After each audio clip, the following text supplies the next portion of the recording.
Hi, friends, and welcome to episode 237 of her Empire Builder podcast. It is so great to have you here with me today. This is not a normal episode that I create. I am very much someone who likes to go high. I don't like criticizing other things or people.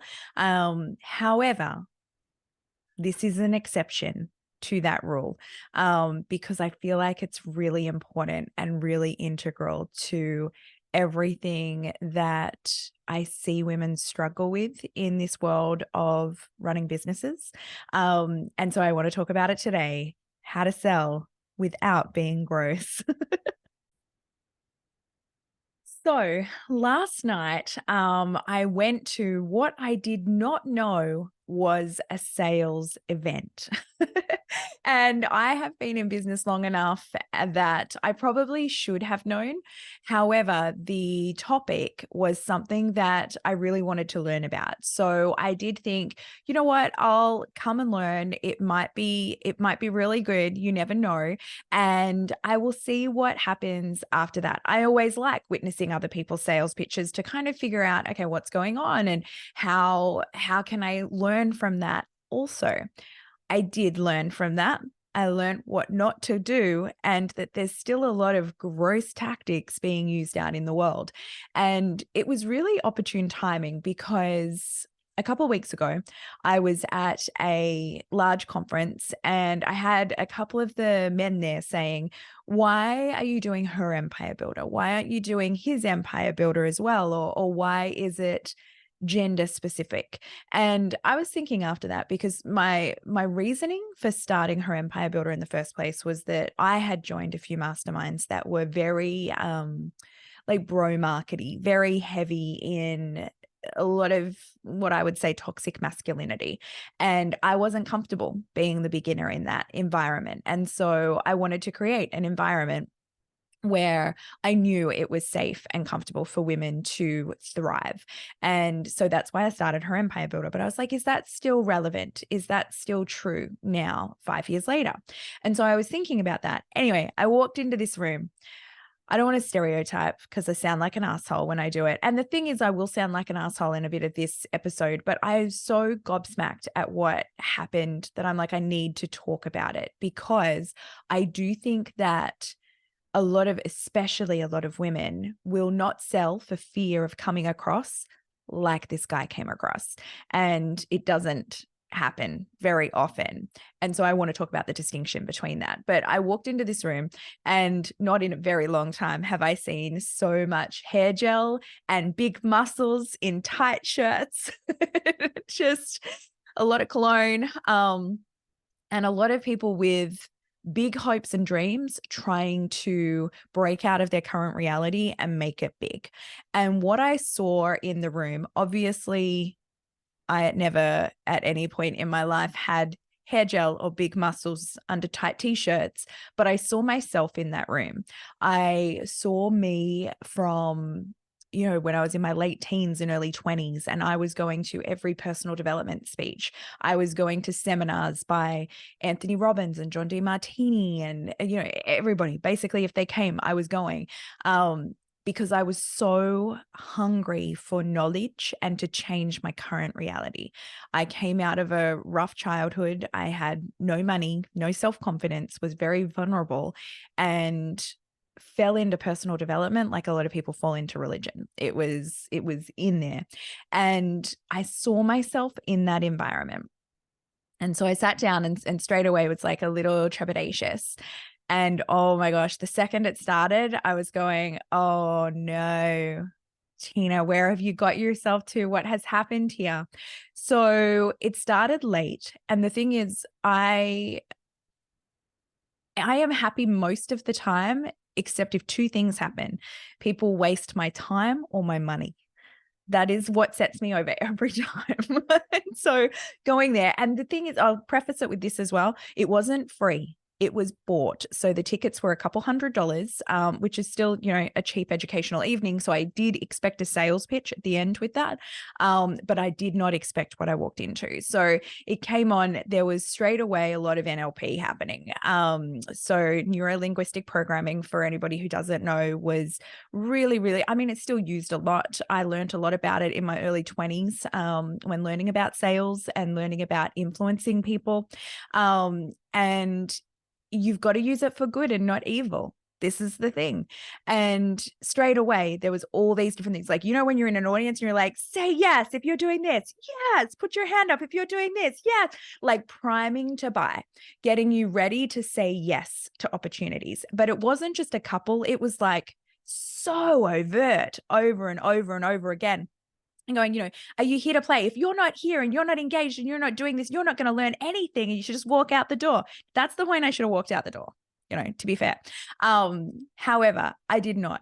I stayed there because I wanted to learn the content. I wanted to learn the subject matter. And I thought I can sit through a little bit of this like brouhaha to be able to get to the good aha. However, we started 15 minutes late. And then at the 20-minute mark, I was going, oh, we're still on his story. We're still on his story, which was not his story. So when I say it was not his story, it was elements of his story, which all of us, of course, bring out elements of our story that we want to talk about in terms of parts that we pluck that are going to be relevant to the audience that we're talking to. And we're going to omit things because no one's going to tell their whole story or how long have you got? Anyway, he kind of took that a little literally, but also 20 minutes in, he had told us the parts of his story that he knew would resonate with the audience that he was trying to sell to. So it was all about him being a failure. Now, this guy is worth tens of millions of dollars. He is anything but a failure in terms of financial success, which is what a lot of people were going after. He has worked very, very hard for many, many decades. The first time I saw him speak was like 2009. So he's been in the world for a long time, working very, very hard on perfecting all of this. So to stand up and say that, he's done nothing but fail and just been there, and if he can do it, anyone can do it, is just wrong, because there's no point in going, it'd be like me saying, I just tripped and fell into online courses and it all became completely successful overnight. And now I have this beautiful life where I work 15 hours a week. I take 1 week off every month and I travel the world with my family and my friends and live it up. And it is so easy. And if I can do it, you can do it too. Now, that wouldn't be a lie, because I do all of those things. And I do believe that if I can do it, anyone else can do it too. However, there's massive caveats to that. It is everything that came before it. This is year 20 for me in business. When I discovered online courses, I had already been running business for 15 years. And so I had personal brand already built. I had a lot of foundation behind me. I also worked like an absolute possessed, obsessed woman for years to be able to create the life that I have created now. I think I do a lot that a lot of people aren't willing to do. I'm willing to make a fool of myself. I'm willing to experiment and try. I'm willing to do things and admit I was wrong and change it and do it again. And a lot of people aren't willing to do that. And so I think that, yes, you can prime people to do that. However, what a lot of people like to ignore about success is that it takes a lot of hard work and it takes a lot of gumption and a lot of self-discovery. And if you're not prepared for that, it's not going to work out. And I think trying to sell people a dream that is completely unrealistic is setting people up for failure and going to leave nothing but a graveyard of broken hopes and dreams everywhere. And I want no part of that. So when it got to 20 minutes in and we're still listening to this story, which is all worded in a way that was priming people to buy, I was just starting to a little bit of vomit starting to come up into the mouth. So that started to tick me off. Then 10 more minutes, 30 minutes later, and we're talking about his program. Not the name of the program, but that if you're thinking that you're going to be sold something here tonight, I don't want to disappoint you because everyone in this room needs this. Everyone wants this. And then he was talking on and on about it. Now, this goes for 90 minutes is the whole segment. And so at 40 minutes in, I'm going, oh my gosh, we still haven't learnt anything yet. And so I was starting to get really, really angry. I left at the 46-minute mark where I heard nothing but sales priming and had not learnt a thing. As the third testimonial video rolled, it was the point that I knew that the only thing worse than wasting an hour was wasting 2 hours. And so decided to turn and leave, which was mortifying for my husband. My husband was coming with me and we were sitting like third row from the front. And he's like, Tina, you can't just stand up and walk out. I'm like, I'm not sitting here through this. Like there may have been good content to come, but taking our money and time and being so disrespectful with it that someone would talk for that long with no substantive content is so rude and so lacking in integrity. And so we got up and left. And this is the thing, right? I am all for a sales pitch, all for it. Like, I know as business owners, we need to sell.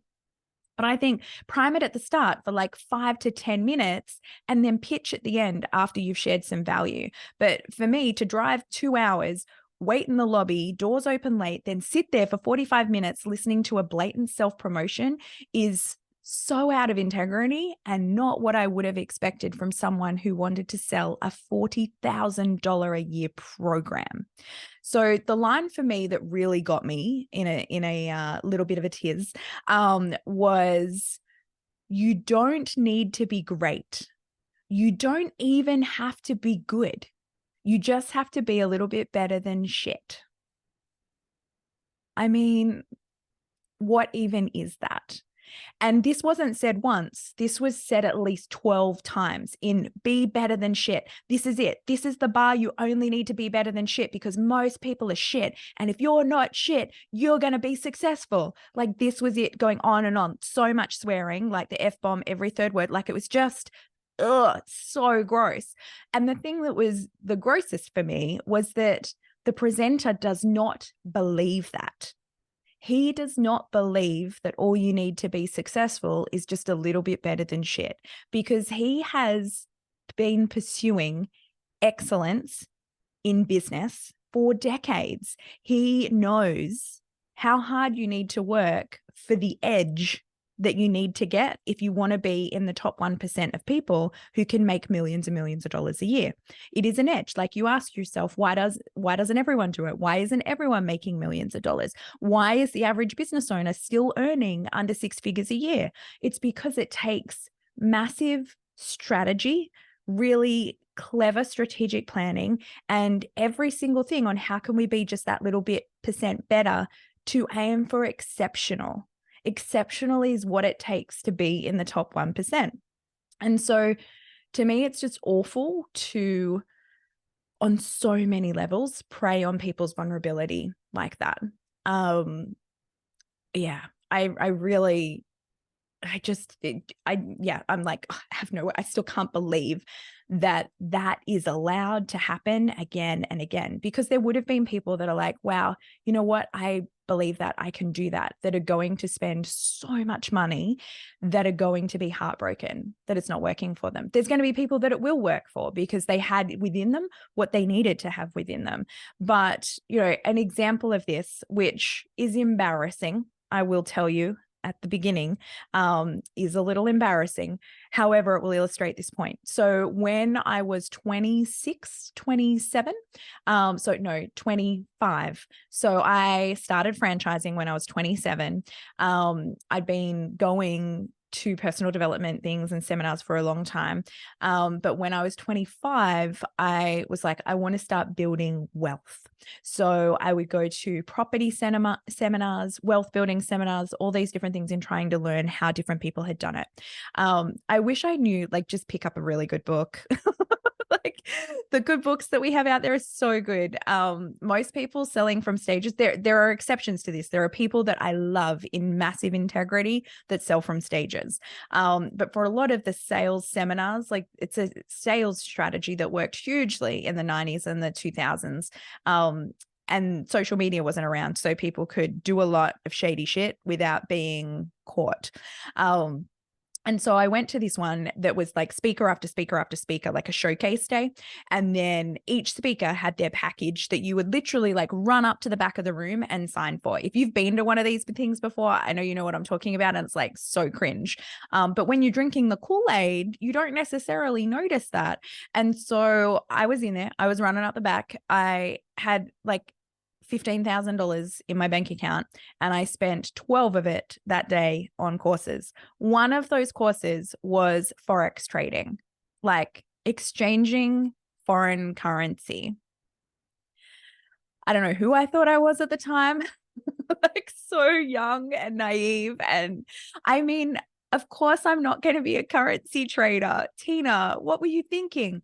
But amazing speaker, and made me believe like it was possible. They had testimonials from people just like me who had no maths knowledge, no tech skills, no knowledge of the finance markets, couldn't do anything. However, they followed their 10-point system, and bada bing, bada boom, you're a millionaire. And yeah, I bought it. Yeah, I bought it. It wasn't the only thing I bought that day, but I bought it. And then I remember still going into the city and doing like a mass learning day for this, and walking in and getting an hour into it and going, oh no, it's like a course that you would take at university for finances. And that was for me, my first thing in going, oh, okay, so that was sold out of integrity, because what was sold was not what was delivered, and the expectation of the prerequisites of what you need to be able to deliver on this. And so really good lessons in sales. And I haven't really been in that environment since. So this last night was a little bit of a shock to my system in going, oh, wow, this is still happening. This is still there. And so what I wanted to talk to you about, because I knew that when I walked into that room, that I'm so glad at the time that I was having the kind of mental conundrum on, is there still a place for her empire builder? Should it just be empire builders?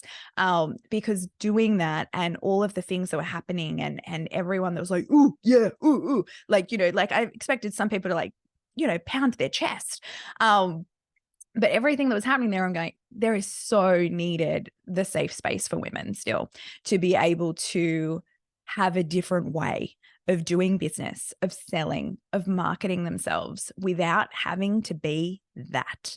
And so that's what I wanted to talk about today, was not just to like rant and poo-poo on somebody who I have lost all respect for, but to also be able to say, this is how I have seen it done well. Because I know that for a lot of women, especially women that join my program, Her Empire Builder, they'll come in, and when it comes time to launching and selling, a lot of people find it really uncomfortable to sell. They find it really icky. And what I have found is that a lot of the time that is because of being in situations like I was last night, and nobody wants to see themselves reflected in that and go, I mean, I even had a moment of reflecting on my own sales while I was sitting there and going, gosh, do I ever make people feel this way? Does this ever happen? Am I doing any of this? And really trying to put myself under a microscope to go like check yourself, watch it, because I don't ever want anybody to feel like I am preying on their vulnerability. And so before I go into what I think you should do, I have to talk about the call. So the next day, like this morning, which is programmed a day after, they have their call center, their call team, like their sales team, call everybody. And so I was amped. When I walked out, I really wanted to record a live. I was really, really fired up, and I was like, I need to go live and talk about this. And my husband, who is my protector, held my phone up in the air and going, no, you can't get it. No, you need to cool off, which was the smart move. Because if you talked to me last night, oh my gosh, it was a lot. But so they called, and their first thing was, how did you find it? My response, I thought it was absolutely disgraceful. I walked out after 45 minutes, and I cannot believe how disgusting and out of integrity it was. Right? That's my response. The call center, Are you interested in one of our free diagnostic assessment sessions? I mean, the purpose of having humans in a call center is so humans can adjust to the other human on the other end of the phone.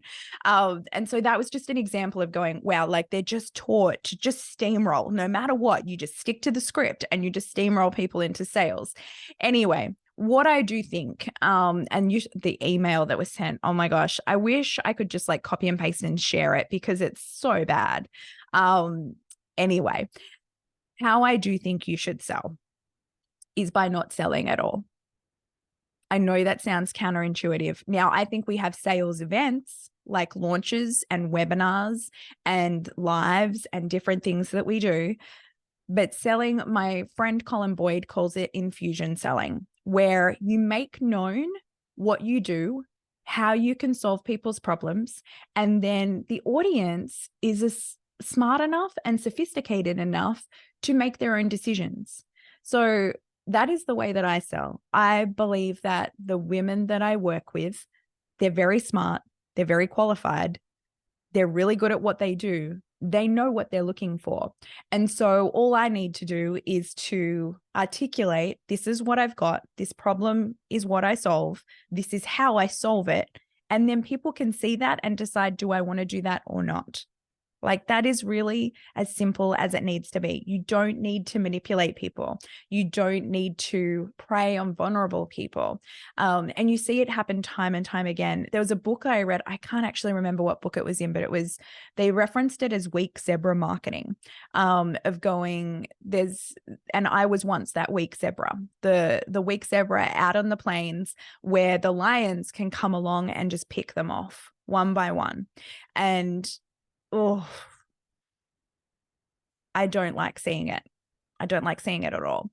Obviously from personal experience, but also in going, how many people have lost money through buying something that the person selling it knew wasn't the right solution for them. So I think first, know your audience so that you can connect with them and communicate with them in a way that is engaging and authentic and within integrity. The next thing I think is serve. So, I mean, I have this debate with people quite often in how much free content do you give away? How much do you give in podcasts? How much do you give in webinars, on lives, on anything that you're engaging with your audience for free? And I have a really clear line with that is I will often teach the what, but not the how in free content. And so that to me is a way of keeping the how for paying clients, but giving enough value and enough exposure to free content consumers that they can figure out what I'm all about and if they are the right fit for the programs that I have. So I think that needs to be a really clearly defined thing, but it's always giving value. So I know that every time someone comes to a webinar or every time someone's listening to a podcast episode, I want to make sure that when you finish, it's ignited something of value, whether it is different ideas or whether it is something practical. When people are giving time, you want to give some value back in that. You don't ever want to disrespect somebody so much by taking literally our most valuable thing that we have, which is time. So I think know your audience, serve them really well, add massive value so that, I will sometimes get pushback from people saying, yeah, but if I give value, then why would people pay me on the other side? And I think the opposite is true. There's no way I would pay this guy a cent because I'm like, if this is the shit that you served me and you're free, like, is there going to be anything of substance behind the curtain? I don't believe so. Whereas I think you knock people's socks off. You've always got to have the barrier. Like if you give people too much value, you'll overwhelm them and then they won't want to take any action because they'll have paralysis. But there's a line there in going, it's a fair exchange. And this is the thing that I think that everyone needs to find for themselves is what is the fair exchange in that?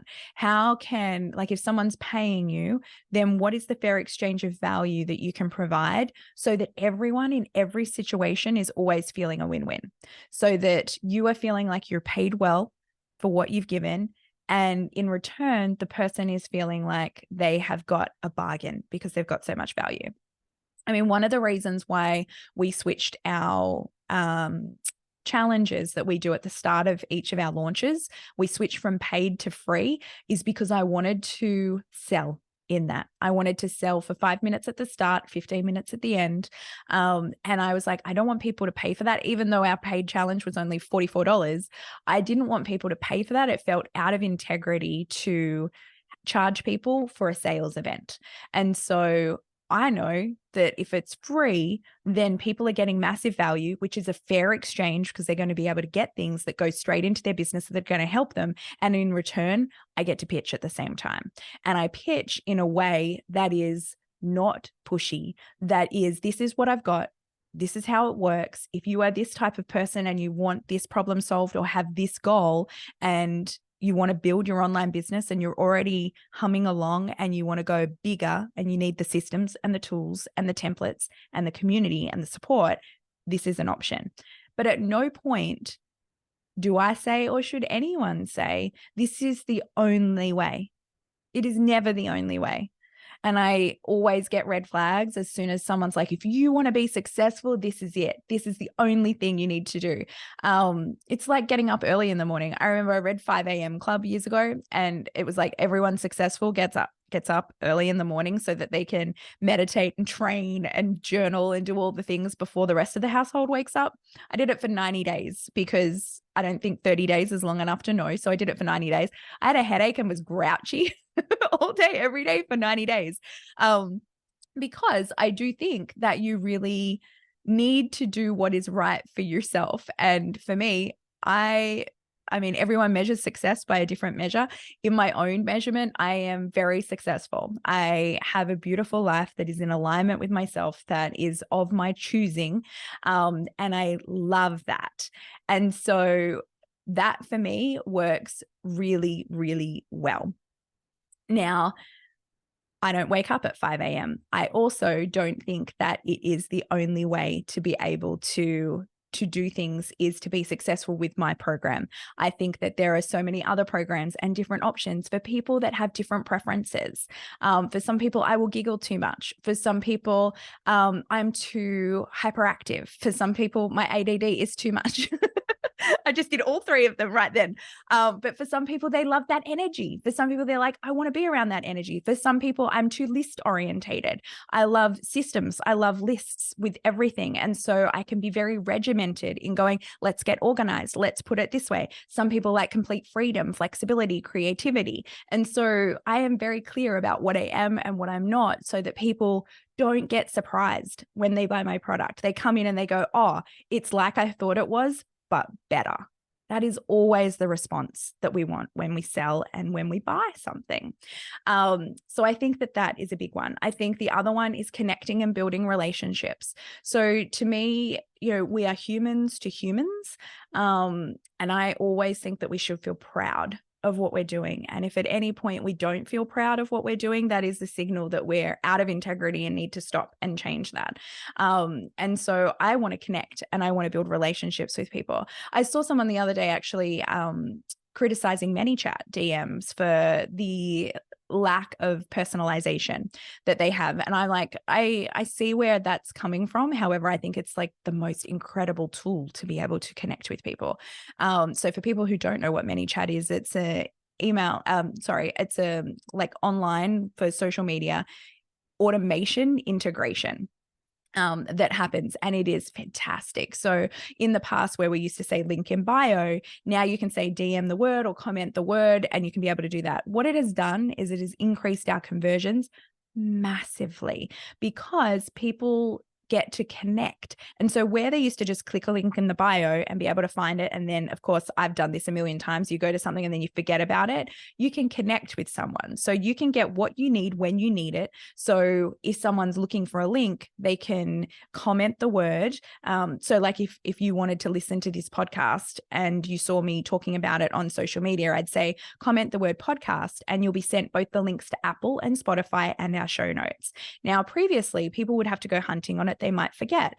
But if I'm there and I'm on a story and I'm saying, listen to the podcast, and they do podcasts, they can find the show notes really easily, all of those links. It's making it easy for people to engage. Then I can also connect with them personally afterwards. So it's like a win-win. From a consumer point of view, you get what you want when you want it, so you don't have to wait. And then from a connection point of view, you get to actually connect and build those relationships after as well. So I think it's absolutely fantastic. So I think, above all else, sales should be done with integrity. We should have interactive and meaningful interactions because we're humans and we need to always add value so that it is a constant win-win situation for absolutely everybody involved. And if you do that, then I think that you're doing selling with integrity and you don't have to worry about being slimy and gross, which is what I think most people don't need to worry about, which is why I wanted to talk about it today, because I know that so many people are like, I don't want to sell because I never want someone to think I'm slimy and gross. And my answer is you're probably not. But I wanted to share that with you today. I hope it is helpful. Let's all go on and let's be able to stand with pride and talk about our products and connect with the right people so that we can have long-lasting, sustainable businesses that improve and affect people's lives forevermore. And people, whenever they reference us, will say, that chick's got integrity. Loved working with her. I got exactly what I wanted and more. Have fun. Happy selling.